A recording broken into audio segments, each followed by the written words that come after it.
Bienvenidos amigos y amigas al podcast de Historia para segundo de la ESO, tema 2.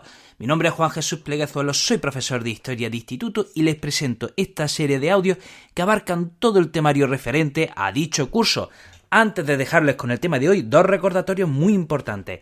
Este audio está extraído de mi podcast principal, Historia con el móvil, por lo que si te gusta puedes pasarte por ese otro audio. Y además, si quieres sacar las mejores notas de este curso, si quieres sacar el máximo rendimiento de tu tiempo de estudio, puedes adquirir mi libro, Los 10 hábitos del estudiante exitoso, donde te enseño cómo conseguirlo. Te dejo el enlace en las notas del programa. Sin más dilación, te dejo con el tema de hoy y espero que lo disfrutes.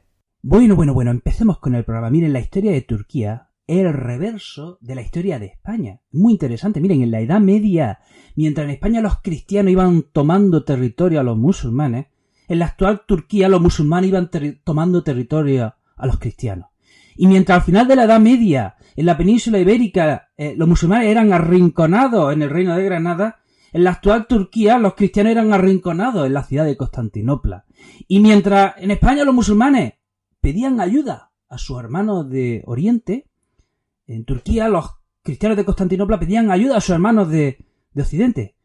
Y tanto los musulmanes de España fueron abandonados por sus hermanos turcos de Oriente y los cristianos de Oriente fueron abandonados por sus hermanos católicos de Roma. Curioso, y hoy día en España tenemos joyas como la Alhambra y en Turquía quedan joyas como Santa Sofía de Constantinopla que voy a visitar pronto. Si hablamos del Imperio Bizantino, tenemos que hablar primero del Imperio Romano, porque el Imperio Bizantino viene a ser una segunda parte del Imperio Romano. A este programa podríamos llamarlo Imperio Romano segunda parte, o también podríamos decir el Imperio Romano contraataca. Vamos a hablar del Imperio Romano. Ya saben ustedes que el Imperio Romano abarcó toda la cuenca del Mediterráneo, abarcó desde la isla británica, Centro Europa, hasta Mesopotamia, Egipto, etcétera, etcétera. Todo eso fue el Imperio Romano. ¿Qué sucede en el siglo III? Pues que el Imperio Romano empieza a resquebrajarse. Empieza a haber primeros signos de debilidad. Empieza a haber corrupción. El Imperio Romano ha llegado al límite de su expansión y además llegan los pueblos bárbaros que empiezan a hostigar la frontera, empiezan a atacar la frontera y las cosas empiezan ya a ver signos de debilidad en el imperio. Entonces hay un emperador que con buen criterio, que se llama Diocleciano, decide dividir el imperio. Decide que el imperio es muy grande, que no puede abarcarlo todo y que es mejor que haya dos imperios. O sea, que haya un imperio pero dividido en dos. Entonces, ¿qué hace con el Imperio Romano? Lo divide en dos mitades. Imperio Romano de Occidente e Imperio Romano de Oriente. En el Imperio Romano de Occidente quedarían la actual Italia, España, Francia, Marruecos. En el Imperio Romano de Oriente quedarían pues la actual Turquía, Grecia, Egipto, Siria, Israel, Jordania, etc. Y es curioso, pero esa división del Imperio Romano está afectando incluso a nuestros días. Hoy día tenemos dos Europas y la Europa occidental es distinta de la Europa oriental, tanto en cultura como en religión, como en política, como en lengua, todo. Y esa división empieza ahora en el 293. Pero es que Diocleciano decide lo siguiente. Dividimos el imperio en dos y en cada imperio lo va a dirigir un Augusto. Pero es que cada imperio a su vez va a estar dividido en dos partes. Entonces, en cada imperio va a haber un Augusto y un César. Es decir, que el imperio se divide en dos y cada parte del imperio a su vez está dividida en otras dos partes. En otras palabras, en resumen, el Imperio Romano se divide en 4 partes y empieza lo que se llama la tetrarquía. Bueno, pues uno de esos sucesores de Diocleciano, Constantino, que era Augusto de Occidente, ha pasado a la historia por varias razones. Por ejemplo, Constantino, en el Edicto de Milán del año 313, proclama la tolerancia religiosa, lo que viene a significar la legalización del cristianismo. Constantino es una figura muy importante en la historia del cristianismo, aunque hay que decir que Constantino no entendió muy bien los valores del Evangelio. ¿No? Si lo leyó, no se percató de lo que quería decir Jesucristo, porque este hombre, como personaje, dejaba mucho que desear. Mató a su esposa, mató a su hijo, mató a su yerno. O sea, era un tipo algo sádico. Pero aún así ha pasado a la historia por ser quien legalizó el cristianismo. Además, su madre, Helena, viajó a a Tierra Santa y fue quien, según... Bueno, en fin, toda esta historia se merece un programa aparte. Su madre descubrió los santos lugares, el Gólgota, la Santa Cruz, las santas reliquias, las descubrió su madre Helena. Por eso es tan importante Constantino para la historia del cristianismo. Bueno, pues Constantino, que era Augusto de Occidente, quiere unificar el imperio y entra en guerra con el Augusto de Oriente, al que vence. Así que Constantino unifica de nuevo el imperio, pero ya no quiere tener la capital en Roma. Decide que la capital se la quiere llevar al otro extremo del imperio y elige el final de Europa y el comienzo de Asia. Un asentamiento que se llamaba Bizancio, que era un asentamiento griego del 600 a.C., que había fundado un legendario personaje llamado Bizas, y ahí es donde decide fundar la nueva capital del Imperio Romano, que va a llamar Constantinopla, es decir, ciudad de Constantino, o Nueva Roma. También hay que decir lo siguiente de Constantino. Una vez que ya se ha trasladado la capital a Constantinopla, una vez que ya legaliza el cristianismo, Constantino convoca el primer concilio ecuménico del cristianismo, es decir, convoca a todas las corrientes del cristianismo en Nicea e intenta unificar todas las doctrinas que había por entonces en el cristianismo sobre si Jesús y el Señor eran la misma persona, sobre si estaban hechas de la misma materia, sobre el espíritu, sobre que si el Espíritu Santo venía de uno, venía de otro, era lo mismo. Empiezan discusiones que no tienen fin.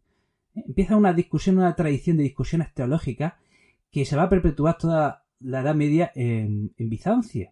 Por eso, lo del tema de las discusiones bizantinas. Cuando decimos discusión bizantina, hablamos de una discusión que se pierde en argumentos que no se pueden demostrar. Bueno, pues Constantino muere. ¿Y qué hacen los hijos de Constantino? Pues nada, continúa la tradición de enfrentarse unos a otros. Empiezan a matarse unos a otros. De nuevo el imperio se divide. Y llega a finales del siglo IV, Teodosio en el 379 vuelve a unificar el imperio.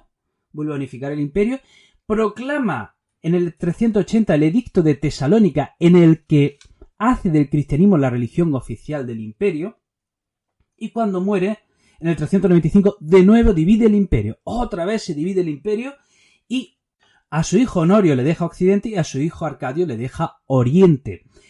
Y bueno, estamos ya en el siglo V, hemos hablado antes de los pueblos bárbaros que siguen estando ahí, que siguen presentes, que siguen entrando en el Imperio Romano, siguen atacando al Imperio Romano.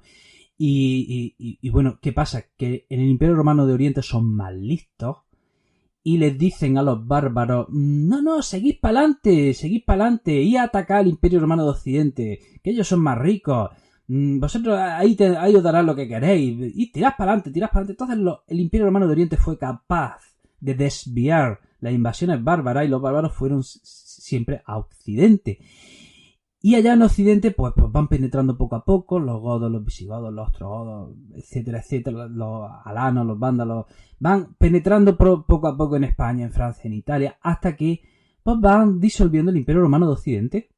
El Imperio Romano de Occidente se va viendo reducido a la mínima expresividad hasta que en el año 476 un bárbaro llamado Odoacro depone al último emperador de Roma, que se llama Rómulo Augusto, y lo que hace este bárbaro es enviar las insignias imperiales, se las envía al emperador de Oriente en Constantinopla. Así que a partir de ahora el Imperio Romano de Occidente desaparece y continúa el Imperio Romano de Oriente. Ojo, un imperio que sobrevive 1000 años a Roma.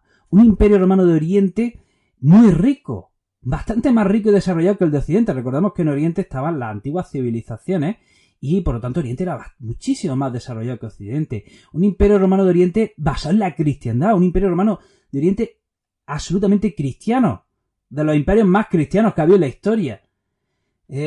Con una capital, Constantinopla, que está en el centro de todas las rutas comerciales entre Europa y Asia y entre el Mar Negro y el Mar Mediterráneo.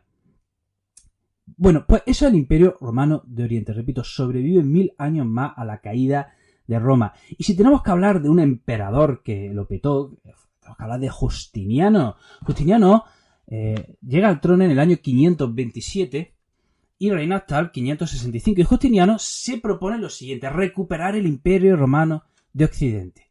Quiere unificar todos los territorios que otrora compusieron el gran Imperio Romano.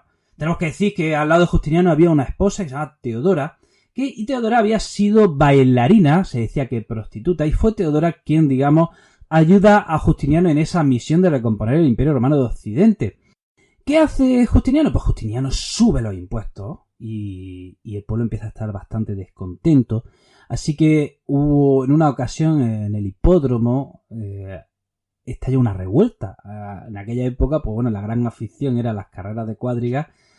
Los aficionados se dividían entre azules y verdes y ambos grupos se unieron para empezar a protestar por lo descontentos que estaban. Y empieza a estallar en una celebración de cuadrigas, estalló una revuelta que se extendió por toda la ciudad, empezó a haber disturbios y ahí es cuando Justiniano dice, yo me largo de aquí, que vienen a por mí. Y Teodora le dice, no, tú no te vas, no hemos llegado hasta aquí para abandonar, tú te quedas y haces frente a esta revuelta. ¿Y qué hace Justiniano? Pues le dice a los rebeldes, encarga a sus generales, pues lo siguiente, venga, vamos a meter a los rebeldes en el hipódromo, vamos a decirles que vamos a hacer una fiesta, que vamos a hacer una carrera de cuadrigas, así que les dice, venga, vamos al hipódromo que lo vamos a pasar pipa viendo a las cuadrigas, verás tú qué divertido va a ser esto. ¿Y qué hace? Pues que meten a todos los rebeldes en el hipódromo, engañándoles, obviamente, cierran el hipódromo, meten al ejército y hacen una carnicería. Señores, 30.000 ejecuciones, 30.000 muertos en el hipódromo. O sea, así es como Justiniano termina con esta revuelta. Cuando termina esta revuelta, Justiniano quiere como empezar de cero y lo que hace es construir esa maravillosa joya, esa maravillosa iglesia que se llama Santa Sofía o la Santa Sabiduría, que fue la iglesia más grande de la cristiandad hasta la construcción de San Pedro el Vaticano. Bueno, pues tenemos que decir que Justiniano se sigue con su empeño de reconstruir el Imperio Romano de Occidente y le va bien. Ocupa norte de África, ocupa Italia, ocupa el sur de España. O sea, por primera vez en varios siglos, de nuevo el Mediterráneo es romano y está unificado. Otra cosa por la que he recordado Justiniano es porque elabora un código donde compila todas las leyes del imperio que estaban sueltas por ahí y hace un código de leyes que es común a todo el imperio. Entonces viene a ser como si hoy día hablamos de una constitución, pues eso es el código de Justiniano. Y tenemos que decir que cuando Justiniano muere en el 565 deja un imperio en crisis, en ruina, hecho mixto, ¿vale? Y ya a partir de entonces pues no iba a volver a ser el mismo el imperio bizantino. Cuando muere, pues en Italia los lombardos empiezan a recuperar el norte de Italia, los territorios que habían ocupado los bizantinos, pues ahora los lombardos empiezan a recuperarlos. Por el este los persas empiezan a convertirse en el gran enemigo del imperio bizantino y empiezan a ocupar territorios. El sucesor de Justiniano, pues se llama Justino, se le va la pinza y se vuelve loco, así como suena. Y empieza a partir de aquí por rebeliones internas. Empieza una larga tradición de rebeliones internas. Llega un emperador que se llama Mauricio, que consigue la paz con los persas en el 590, pero Mauricio es depuesto por Focas. Y Focas a su vez es depuesto por otro emperador por otro general que se llama Heraclio. O sea, aquí empiezan ya los generales a deponerse unos a otros. Un gran emperador es Heraclio, que pasa a la historia de Bizancio por ser el emperador que abandona de forma definitiva el latín y adopta el griego ya como una lengua oficial. Además es quien hace frente a los persas. Los persas, otro de los grandes archienemigos del imperio bizantino, asediaron la capital Constantinopla en el 626, atención, con ayuda de los ávaros y los eslavos, otros grandes archienemigos de Constantinopla. Bueno, pues Heraclio en Constantinopla consigue resistir el asedio persa gracias a las grandes murallas que tenía Constantinopla, consigue repeler el asedio y, bueno, los persas dicen no podemos tomar Constantinopla, pero sí toman Jerusalén y además, atención, el emperador persa Cosroes II se lleva la reliquia de la Santa Cruz y se la lleva a Persia. Heraclio consigue reorganizar su ejército, va a atacar a los persas, consigue derrotar a los persas y consigue que le devuelvan la reliquia de la Santa Cruz y la devuelve a Jerusalén.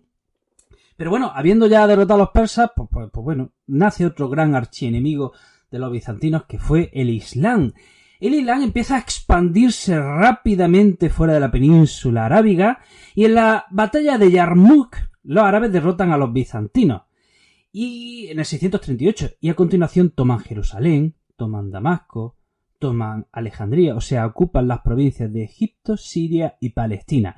Provincias que son incorporadas al Islam y que ya nunca más Bizancio podrá recuperar. Los árabes derrotan, por supuesto, a los persas en la batalla de Ctesifonte y los árabes van a por todas, así que van a asediar la capital Constantinopla en la batalla de los mástiles, pero los bizantinos consiguen repeler a los árabes, vuelven en el 663, de nuevo asedian la ciudad, los bizantinos de nuevo consiguen repeler el asedio árabe gracias al fuego bizantino, un arma secreta, pues eso que era fuego, pero que mantuvieron en secreto la composición de esta arma. Vuelve en el 715, en este caso los bizantinos consiguen repeler a los árabes gracias a la ayuda de los eslavos, quien luego serán super enemigos, pues ahora los eslavos ayudan a los bizantinos a luchar contra los árabes. Bueno, pues si los bizantinos tienen problemas con los árabes, se los crean en casa con la querella iconoclasta.